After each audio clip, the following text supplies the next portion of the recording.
Hello বন্ধুরা, welcome to our YouTube channel. আজকের এই ভিডিওতে তোমাদের শেখাবো পার্টিসিপল। What is participle?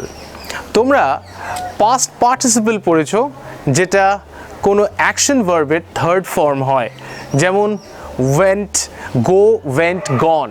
এখানে গন এই ওয়ার্ডটি হলো গো, এই বেসিক ফর্ম বা প্রেজেন্ট ফর্ম বা স্টেম ফর্মের পাস্ট পার্টিসিপল ফর্ম। আজকের এই ভিডিওতে যেটা তোমাদেরকে শেখাবো সেটা হলো প্রেজেন্ট পার্টিসিপল। তবে ভিডিওটি শুরু থেকে শেষ পর্যন্ত দেখতে হবে, তাহলেই বুঝতে পারবে হোয়াট ইজ পার্টিসিপল। পার্টিসিপল আমরা ইংলিশে প্রচুর ইউজ করে থাকি। জেনারেলি আজকের এই ভিডিওতে আমি যে পার্টিসিপলের কথা বলছি দ্যাট ইজ প্রেজেন্ট পার্টিসিপল, এবং এই পার্টিসিপল আমরা তৈরি করি ভার্বের সাথে আইএনজি অ্যাড করে, ভার্বের সাথে আইএনজি অ্যাড করে। এবং এক্ষেত্রে ধরো দুটো ঘটনা বা দুটো ক্রিয়া ঘটলো, এবং যে ক্রিয়াটি প্রথমে হয়েছে তার সাথে আমরা এই পার্টিসিপল ইউজ করব। And participle also looks like both as a verb and as an adjective. So let's see, একটি উদাহরণ বা এক্সাম্পল দিয়ে দেখাই। যেমন ধরো, বাড়িতে এসে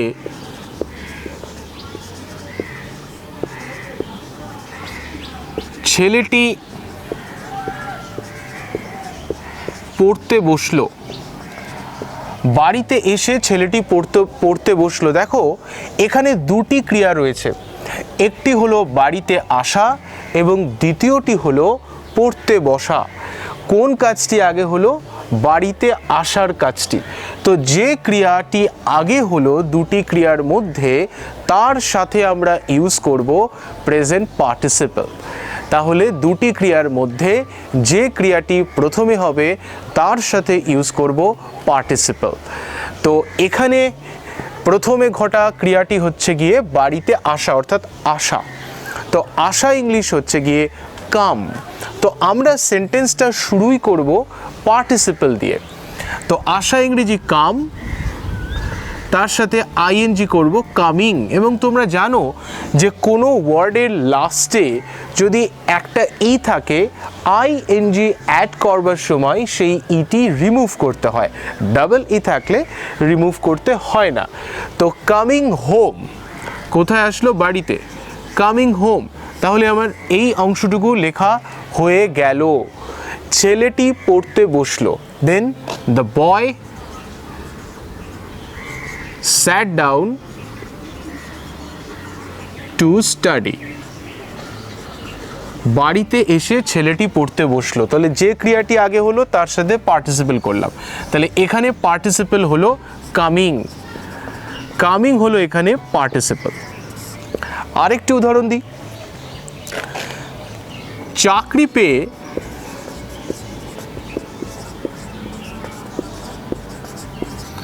মেয়েটি তার মাকে একটি মোবাইল কিনে দিল। চাকরি পেয়ে মেয়েটি তার মাকে একটি মোবাইল কিনে দিল। দেখো, এই সেন্টেন্সটাতেও আমরা দুটো ক্রিয়া দেখতে পাচ্ছি। একটা হচ্ছে চাকরি পাওয়া, আর দ্বিতীয়টা হলো মোবাইল কিনে দেওয়া, অর্থাৎ ভার্ব হচ্ছে এখানে কিনে দেওয়া। কোন ক্রিয়াটা আগে হলো? চাকরি পাওয়া। তাহলে এক্ষেত্রে আমরা যে ভার্বটি এখানে রয়েছে পাওয়া, তার সাথে আমরা পার্টিসিপল ইউজ করব। তাহলে পাওয়া ইংলিশ হচ্ছে গেট। গেট, তার সাথে ING getting. Getting job, the girl bought her mother a mobile. Getting job, the girl bought her mother a mobile. So বুঝতেই পারছো যে যে ক্রিয়াটি আগে হলো তার সাথে আমরা আইএনজি অ্যাড করব, তারপরে বাকি অংশটুকু লিখব। এবারে পার্টিসিপল এই সেন্টেন্সটা যেখানে আমরা লিখলাম গেটিং, এই সেন্টেন্সটা আমরা আবার হ্যাভিং দিয়েও করতে পারি। যেমন ধরো হ্যাভিং, যদি আমরা এখানে হ্যাভিং ইউজ করি তাহলে এই যে মেইন ভার্বটা তার পাস্ট পার্টিসিপল ফর্ম লিখতে হবে। হ্যাভিং ইউজ করলে মেইন যে ভার্বটা তার পাস্ট পার্টিসিপল ফর্ম লিখতে হবে। Having got the job, the girl bought her mother a mobile. So যে ক্রিয়াটি আগে হলো সেই ক্রিয়াটির সাথে আমরা পার্টিসিপল ইউজ করব। এবারে এই দুটো যে সেন্টেন্স আমি দেখালাম, এখানে দেখতে পাচ্ছ দুটো ক্রিয়া হয়েছে এবং প্রত্যেকটা ক্রিয়ার সাথেই সাবজেক্ট কিন্তু একই। যেমন বাড়িতে এসে ছেলেটি পড়তে বসলো, এখানে দুটো ক্রিয়ার মধ্যে প্রথমটি হলো বাড়িতে আসা আর দ্বিতীয়টি হলো পড়তে বসা। দুটো ক্ষেত্রেই কিন্তু সাবজেক্ট ছেলেটি। দ্বিতীয় সেন্টেন্সে চাকরি পেয়ে মেয়েটি তার মাকে একটি মোবাইল কিনে দিল, এখানেও যে দুটো ক্রিয়া রয়েছে, একটা হচ্ছে চাকরি পাওয়া, দ্বিতীয়টি মোবাইল কিনে দেওয়া, সেক্ষেত্রেও দুটো ক্রিয়ার সাথে কিন্তু একই সাবজেক্ট রয়েছে, সেটা হলো মেয়েটি। এবারে যদি দুটো ক্রিয়ার সাথে দুটো সাবজেক্ট থাকে তাহলে আমরা পার্টিসিপল কিভাবে লিখব? যেমন ধরো সূর্য ওঠাতে ছেলেরা খেলা শুরু করলো। তো হয়তো কিছুক্ষণ ধরে বৃষ্টি হচ্ছিল, ছেলেরা তাদের খেলা বন্ধ রেখেছিল, আবার সূর্য উঠেছে, তারা আবার তাদের খেলা স্টার্ট করেছে। দেখো এখানেও দুটো ক্রিয়া রয়েছে, একটা হচ্ছে ওঠাতে অর্থাৎ ওঠা, আর দ্বিতীয়ত হচ্ছে খেলা শুরু করা। তো এখানে প্রথম ক্রিয়াটি হচ্ছে ওঠা, সূর্য ওঠার পর ছেলেরা খেলা শুরু করলো। এবং লক্ষ্য করো এখানে দুটো ভার্বের সাথে কিন্তু দুরকম সাবজেক্ট রয়েছে। ওঠার সাথে রয়েছে সূর্য এবং খেলা শুরু করার সাথে রয়েছে ছেলেরা। তাহলে যখন একটি সেন্টেন্সে দুটো ক্রিয়ার সাথে দুরকম সাবজেক্ট থাকবে তখন কিন্তু আমরা পার্টিসিপলটা অন্যরকমভাবে করব। প্রথমটাতে যেরকম ডাইরেক্ট পার্টিসিপল দিয়ে সেন্টেন্সটা স্টার্ট করেছিলাম, এক্ষেত্রে কিন্তু সাবজেক্ট দিয়ে স্টার্ট করব। যে ক্রিয়াটি প্রথমে হলো সেই ক্রিয়ার সাথেই আমাদের সেন্টেন্সটা শুরু করতে হবে এবং তার সাথে যে সাবজেক্ট রয়েছে, তো এখানে সাবজেক্ট রয়েছে সূর্য, দি সান। তো সাবজেক্ট লিখলাম দি সান, এরপর লিখতে হবে হ্যাভিং, দি সান হ্যাভিং, তারপর ভার্বের পাস্ট পার্টিসিপল ফর্ম লিখতে হবে। ওঠা ইংরেজি হচ্ছে গিয়ে রাইজ, RISE, তার past participle form Ryzen. So the sun having Ryzen, first পার্টটা হয়ে গেল। তাহলে কি লিখবে? সাবজেক্ট লিখবে, হ্যাভিং লিখবে এবং তারপর ভার্বের পাস্ট পার্টিসিপল ফর্ম অর্থাৎ V3 ফর্ম লিখবে। তারপর সেকেন্ড পার্টটা যেরকম ছিল, এগুলো জেনারেলি পাস্ট ফর্মেই থাকে, তো এটাও পাস্ট ফর্মেই রয়েছে। ছেলেরা খেলা শুরু করলো, the boys started to play, the boys started to play. বোঝা গেল? তো যেটি প্রথমে হবে তার সাথে আমরা সাবজেক্টটি লিখে, হ্যাভিং লিখে ভার্বের পাস্ট পার্টিসিপল ফর্ম লিখব। এবার ধরো এই পার্টিসিপলটা আমাকে প্যাসিভে করতে হলো। ফর এক্সাম্পল, চাকরি থেকে বিতাড়িত হয়ে লোকটি খুব কষ্ট পেলেন। তো এখানে দেখো দুটি ক্রিয়া এবং একই সাথে বলা হচ্ছে যে একটি ক্রিয়ার ইফেক্টে আরেকটি ক্রিয়া হচ্ছে। তো চাকরি থেকে বিতাড়িত হয়ে প্রথম ভার্বটি হচ্ছে বিতাড়িত হওয়া এবং তারপরে কষ্ট পেলেন। তো এই যে বিতাড়িত হওয়া এটি কিন্তু প্যাসিভে রয়েছে। চাকরি থেকে তিনি নিজেকে নিজে বিতাড়িত করেননি, তার অফিসের বস বা অথরিটি তাকে বিতাড়িত করেছে। সো দিস পার্ট চাকরি থেকে বিতাড়িত হয়ে ইজ ইন প্যাসিভ। তো যদি পার্টিসিপেলটা আমাকে প্যাসিভ ভয়েসে ইউজ করতে হয় তাহলে কিভাবে করবে?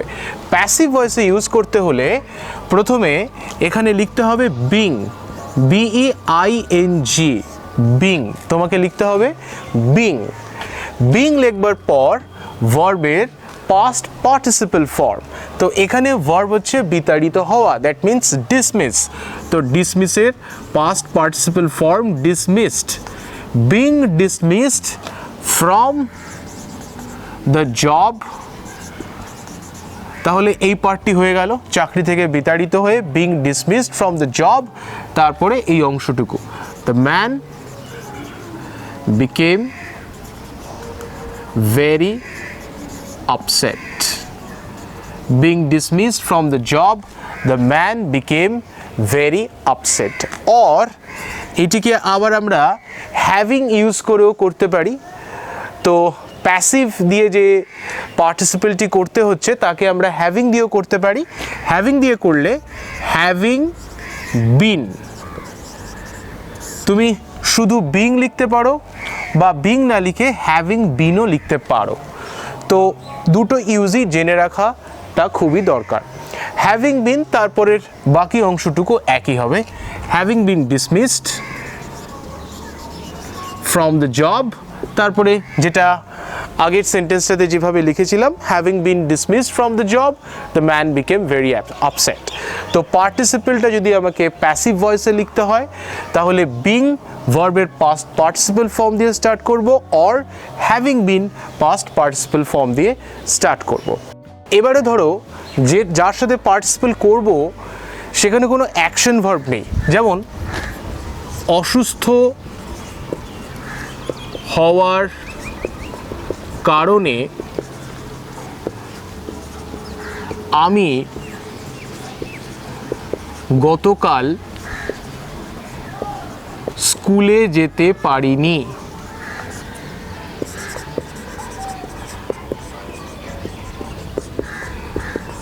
আমি গতকাল স্কুলে যেতে পারিনি। তো আমার গতকাল স্কুলে না যাওয়ার কারণ হচ্ছে অসুস্থতা। তো এই অংশটুকু কি করে লিখবো? দেখো, অসুস্থ হওয়া, এখানে বি ভার্ব, যেমন আমি অসুস্থ কি বলবো? I am ill. তো এখানে বি ভার্ব রয়েছে, কোনো অ্যাকশন ভার্ব নেই। তো যখন কোনো অ্যাকশন ভার্ব থাকবে না তখন পার্টিসিপল আমাকে ইউজ করতে হবে বিং লিখে, that means being ill. Being ill, I could not go to school yesterday. Being ill, I could not go to school yesterday. এবারে যদি দুটো জায়গায় মানে দুটো সাবজেক্ট থাকে, যেমন ধরো সে স্বার্থপর হওয়ার কারণে তার সাথে কেউ কথা বলে না। সে স্বার্থপর হওয়ার কারণে তার সাথে কেউ কথা বলে না। তো হি ইজ সেলফিশ, এখানে সাবজেক্ট রয়েছে সে, আর পরেরটাতে কেউ কথা বলে না, এনিবডি। তো এই সেন্টেন্সটা আমরা করব। তো যেখানে দু জায়গায় দুরকম সাবজেক্ট থাকছে সেক্ষেত্রে আমাকে সাবজেক্ট দিয়েই সেন্টেন্সটা শুরু করতে হবে। প্রথম আমি যেখানে পার্টিসিপল ইউজ করছি সেখানে আমি সাবজেক্ট দিয়েই স্টার্ট করব। তো এটা লিখব, he being selfish, he being selfish, he being selfish, nobody talks to him. He being selfish, nobody talks to him. তাহলে বুঝতে পারলে পার্টিসিপল আমরা এইভাবে ইউজ করব। জেনারেলি দুটো ক্রিয়া যদি থাকে, প্রথম যে ক্রিয়াটি তার সাথে পার্টিসিপল ইউজ করব আইএনজি ইউজ করে, এবং যদি দুটো ক্রিয়ার সাথে দুরকম সাবজেক্ট থাকে তাহলে সাবজেক্ট দিয়েই স্টার্ট করব। আর যেখানে পার্টিসিপল আমরা ইউজ করছি যদি কোনো অ্যাকশন ভার্ব না থাকে তাহলে বিং দিয়ে আমাদের স্টার্ট করতে হবে। এরপরে আমি তোমাদের কিছু কোয়েশ্চেন দিচ্ছি বাংলাতে, যেগুলোর ইংলিশ করে তোমরা আমাকে কমেন্ট বক্সে অবশ্যই জানাবে, এবং সেগুলো ঠিক হলো কি ভুল হলো আমি তোমাদেরকে জবাব দেব। যদি তোমরা এখনও এই চ্যানেলটিকে সাবস্ক্রাইব না করে থাকো অবশ্যই সাবস্ক্রাইব করবে এবং নোটিফিকেশন আইকনে ক্লিক করে আপকামিং ভিডিও সম্পর্কে আপডেট থাকবে। Thank you for watching.